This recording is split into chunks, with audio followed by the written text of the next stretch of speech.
All right, welcome back in Live Now. I'm Austin Westfall. A live look at the U.S. Capitol, about 10:45 in the nation's capital, 7:45 out west.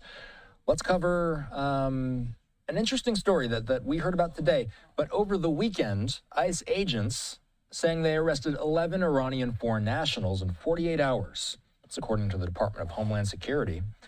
Learning more about this from our partners in Minneapolis, because one of those arrests was made there. Let's get the latest from them in this quick report.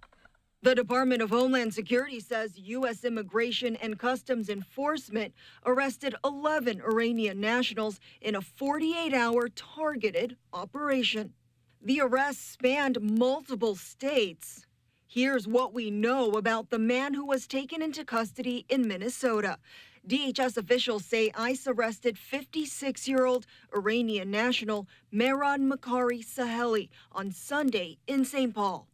DHS says he's a former member of the Islamic Revolutionary Guard Corps and says he has, quote, admitted connections to Hezbollah, which are U.S. designated foreign terrorist organizations.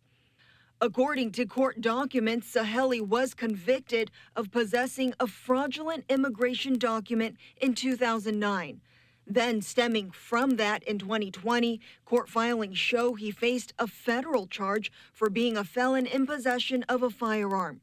DHS says he was later sentenced to 15 months in prison for the weapons charge. Federal officials say in June 2022, an immigration judge ordered Saheli be removed from the United States, but say he remained in the country illegally.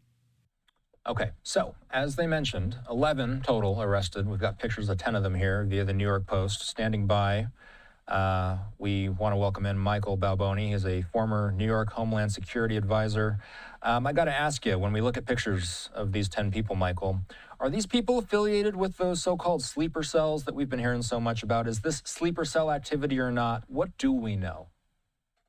What we know is that over the last couple of years, we've had almost over 10 million individuals come to this country, and we don't know who they are, where they are, what their intentions are.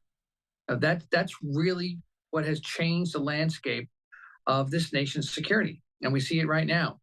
You know, this follows a traditional pattern that whenever there's conflict in the Middle East, it spans out to other parts of the world. And of course, with Iran having been attacked by the United States to take out their nuclear facilities, this has ratcheted up the rhetoric at the very least. But we also know that there's really good intel that says there's a great capability in country right now, should the either Iranian affiliated individuals or folks that want to do things on their own, rogue individuals. And certainly from a cybersecurity perspective, the security forces in the United States are really on high alert for a domestic incident. Viewers often ask me about the threat of sleeper cells. Two things on that. What are they, is one. Yeah. And secondly, is there any evidence of Iranian sleeper cells in the U.S.? Hard evidence?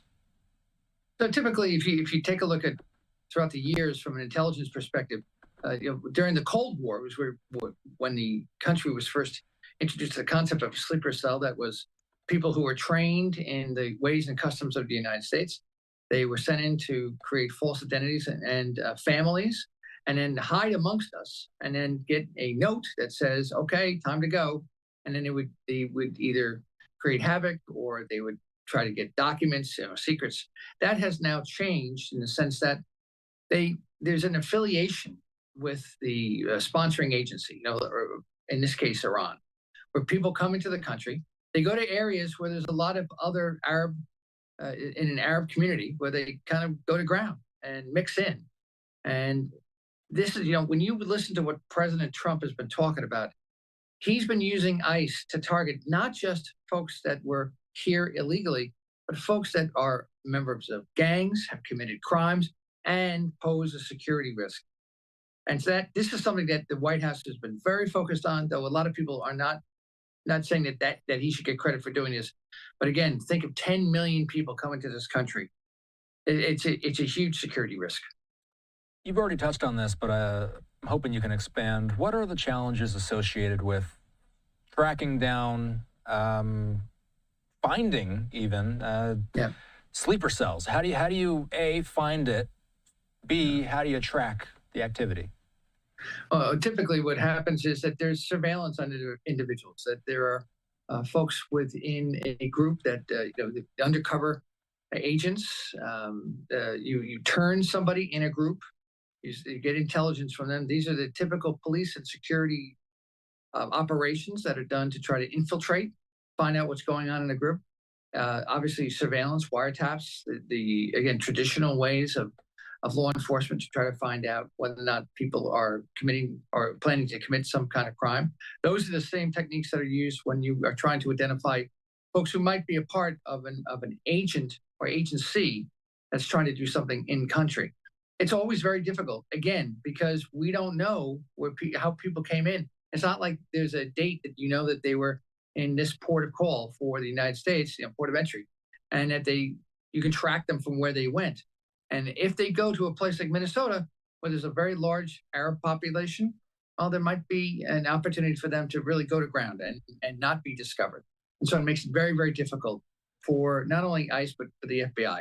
And there's a recent report that says, the FBI is really focusing now, shifting away from just simply going after immigrants who are here illegally to folks that may cause a terrorist threat. One more thing before we go. What do we know about the quantity of Iranians that enter illegally that are not affiliated with any regime-backed group? No doubt there's people like that enter as well. Sure. It's very important to think to not think that everybody who came across the border is a terrorist. That's not the case. But I think more important, though, than that is what are the capabilities? What's the training? What's the tradecraft? Like if I'm an intelligence agency that's an enemy of the United States and I see the fact that there's kind of an open border, I'm definitely going to send in assets. And for nothing else, just to surveil, to find out information and be able to give that back to the folks that want to know what's going on in the United States and possibly exploit vulnerabilities. So that's really the challenge for all security and law enforcement agencies in the United States right now. Michael Balboni is a former New York Homeland Security Advisor. Thanks, Michael. Talk soon. Thanks, Austin.